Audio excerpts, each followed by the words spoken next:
আসসালামু আলাইকুম। আসলে আজকে তারেক রহমানের প্রোগ্রামে যাওয়ার উদ্দেশ্যে আমরা রওনা দিয়েছিলাম কুমিল্লা লালমাই থেকে। আমরা আলহাজ আব্দুল গফুর ভূঁইয়ার লোক, আমাদের গাড়ি ঘোড়া ভাঙি আমাদের উপরে যে অমানবিক অর্জন। কোন জায়গাটা? সোনারগাঁ আগে মেঘনা সোনারগাঁও আগে ইউটার্ন আছে সামনে, ইউটার্নের আগে আমাদের শহীদ ভাই, বাবুল মেম্বার, মনির ভাই সবার উপরে অনেক অত্যাচার করছে।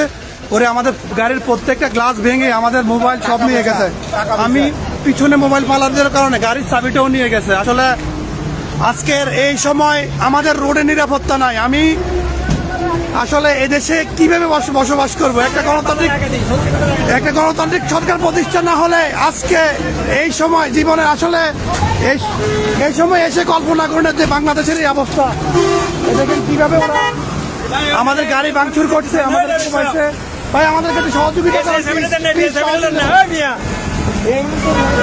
আমরা নিরাপদ, জীবনের কোনো নিরাপত্তা নাই। এমন জায়গায় আছি, আমাদের গাড়ি ঘোড়া ভাঙি সব শেষ করে দিচ্ছে। আসলে এখানে দাঁড়ানো হয়, এটা সেফ জায়গা না। এই জায়গার ভিতরে ওরা আছে, এখানে লুকিয়ে থাকে। কারণ এই ভাই একটা ড্রাইভার থেকে সহযোগিতা নেন, ভাই আমরা প্রোগ্রামের লোক, আমাদেরকে গাড়িটা স্টার্ট করার ব্যবস্থা করেন।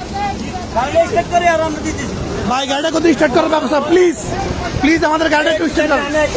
আমরা তারেক রহমানের প্রোগ্রামে যাচ্ছি, আমাদের গাড়িটার ভাই আসলে কারো কোনো ক্ষয়ক্ষতি নেই ইনশাআল্লাহ, কিন্তু আমাদের গাড়িটার ভাই মোবাইল টোবাইল সব নিয়ে গেছে।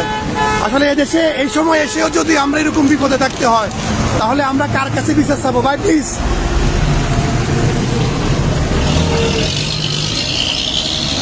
কি মুসিবত।